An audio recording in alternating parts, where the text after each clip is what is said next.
गिबियावनो गासैखौबो आंनि एसबी रादाब इउटुब चेनेलाव बरायनानै लानाय जाबाय। आसा खालामो खौरांखौ जोबजासिम खोनासंलांगोन। दिनैनि गिबि खौराङाव दं आखायाव गलाप बिबार लानानै रायजोनि सोलोंथाइ मन्थ्रिनि बिबानखौ एंगारनांगौनि दाबिजों नेमसुआ एखुथायै खुद्रिसारदों।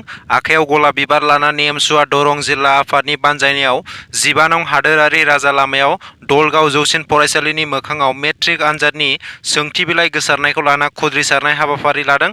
बे खुद्रिसारनाय हाबाफारियाव बाहागो लायो मिरुनि आफादगिरि बदरुल इस्लामा आरो बे हाबाफारियाव बाहागो लाना बिथां बदरुल इस्लामा बुङोदि आसामाव दासान्दि आनजादनि सोंथि बिलाइ गोसारनाया जोबोद लाजिनांथाव।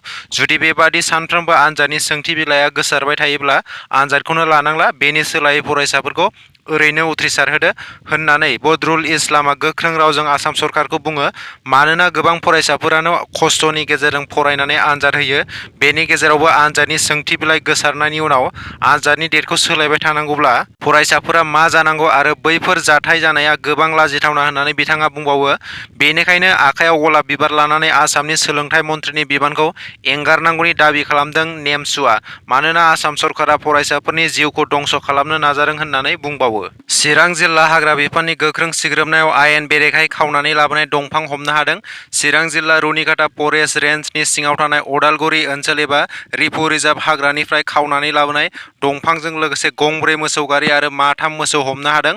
मख'नो गोनांदि हमनानै लाबोनाय गासै दंफांनि बेसेना 8 लाखसो बेसेननि जागोन होननानै चिरां जिल्ला रुनिकाटा रेन्जनि रेन्जार जस मानिक मुसाहारिया फोरमायनानै होदों। बैफोरबादि सिखावै दंफां दानफायनायखौ गोबां होबथानो नाजाबोगासिनो, नाथाय गोबां सुबुंफोरानो बैफोरबादि सिखाव खामानिखौ दासिमबो गारनो हायाखै। बेनिखायनो बैफोरनि बेरेखायै गोख्रों एक्सन लानाय जागोन होननानै बिथाङा बुंबावो। दिब्रु सैख'वा नेशनेल पार्कआ मुंदांखा हाग्रानि गरायखौ लानानै भारतनि मोनसेल' दिब्रु सैख'वा नेशनेल पार्कआव मोननाय जायो हाग्रानि गरायखौ। नैथि मुलुग दावहानि समाव सान्थ्रिफोरा हगारनानै गालांनाय गरायफोरानो हाग्रानि गराय जानानै थाबाय।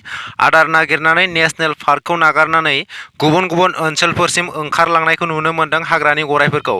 जनाइनि दैमादिप खुबु सापरि सिबगुरि ओनसोलाव गरायफोरखौ उदाङै गिदिंथिंनायखौ नुनो मोन्दों। प्रमद बर'आ बिटिसिनि इएमफोरनिल'सो चिफ, बे बाथ्राखौ बुंदों बिपिएफनि गाहाय आफादगिरि हाग्रामा महिलारि बिथाङा। अदालगुरि जिल्ला टंलानि बरदलै भबननि फोथाराव खालिंदुवार ब्लक बिपिएफनि बानजायनायाव गोजोन खौसेथि आरो जौगानायनि थाखाय सुबुं सांग्रांथि मेल खुंफुंनाय जायो। बे मेलावनो गाहाय आलासि महरै बिटिसिनि बारग' चिफ हाग्रामा महिलारिया बाहागो लानानै प्रमद बर'खौ थांखिनानै गोबां सोंखारियो आरो बुङो, दानि सोलायथाय सरकारा रायजोनि जेबो जौगानाय आरो सोलायनाय लाबोनो हायाखै, सोलायदोंब्लाबो प्रमद बर'नि पकेटआल'सो सोलायदों होननानै हाग्रामा महिलारि बिथाङा बुङो।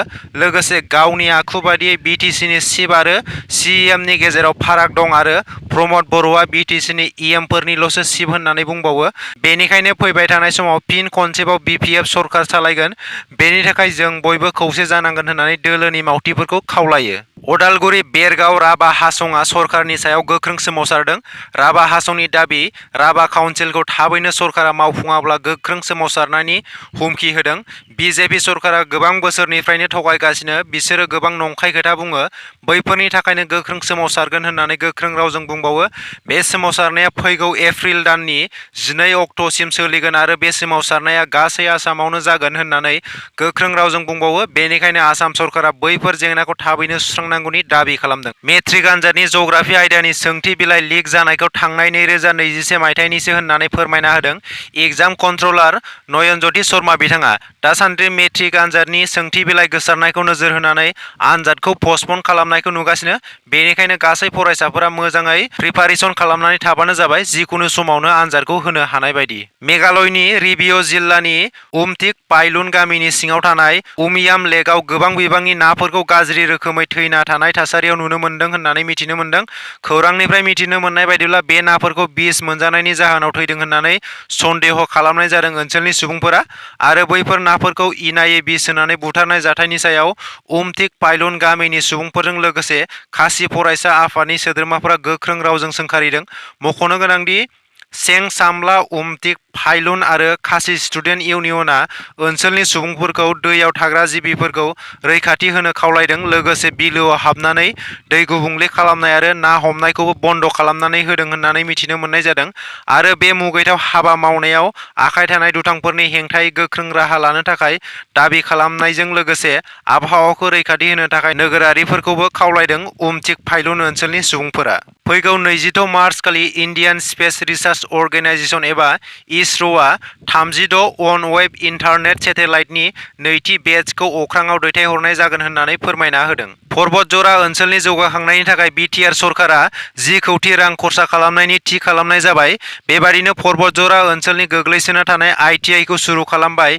बेवहाय पलिटेकनिक गायसननो थांगासिनो आरो बेजों लोगोसे पर्बतजरा ओनसोलाव लामा सामानि जेंना सुस्रांनायनि थाखाय खामानिया जागायबाय होननानै प्रमद बर' बिथाङा फोरमायना होयो। थांनाय 17 मार्च शुक्रबारखालि हरनि समाव आसामनि कामरुप गामियारि जिल्लानि सन्तालिनिफ्राय गासै सा 14 सुबुंफोरखौ हरखाबै पुलिस मावथिफोरनि सायाव गाग्लोबनायनि दायाव हमदों। बे हमजानाय सुबुंफोरनि गेजेराव आइजोफोरजों लोगोसे बैसो जानाय सुबुंफोरबो दंफायो होननानै मिथिनो मोननाय जादों। मिथिनो मोननाय बायदिब्ला थांनाय 17 मार्च खालि सन्ताली पुलिस मावफारियाफोरनि मोनसे हानजाया जिनाहारि खालामग्रा मुनाब आली मुंनि सासे दायनिगिरिखौ हमनो थाखाय कामरुप गामियारि जिल्लानि सिङाव थानाय 3 नं खोला राङापानि ओनसोलसिम सौहैदोंमोन। बे समावनो दायनिगिरि नखरनि सोद्रोमाफोरजों लोगोसे माखासे सुबुंफोरा पुलिस मावफारियाफोरनि सायाव हरखाबै गाग्लोबदोंमोन आरो 3 पुलिसआ गोब्राबै जोखोम जादोंमोन होननानै मिथिनो मोननाय जादों। मख'नो गोनांदि जाथाय जानाय समाव माखासे दुथांफोरा सासे पुलिसनि सार्भिस पिस्तलखौबो सेख'नो नाजादोंमोन, नाथाय जाफुंसारनो हायाखै होननानै मिथिनो मोनदों।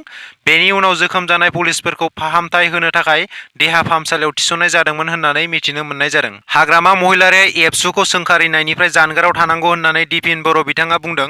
दासान्दि हाग्रामा महिलारि बिथाङा दाब दाब जायगाफोराव बिपिएफ दोलोनि फोसावदिं मेल लागासिनो। बैफोर मेलनि गेजेरजों दुलाराय बर' फरायसा आफादखौ हानहरनानै हाग्रामा महिलारिया बुंदोंदि एबसु अफिसनिफ्रायनो आथिखालनि बिटिआरनि काउन्सिला सालायजागासिनो आरो एबसुनि स्टाइलावनो प्रमद बर' बिथाङा सरकार सालायदों आरो एबसुखौ लानानै गोबां बाथ्रा बुंदों हाग्रामा महिलारि बिथाङा। बैफोरखौ लानानै एबसुनि आफादगिरि दिपेन बर' बिथाङा बुंदोंदि एबसुआ मोनसे माहारियारि आफाद।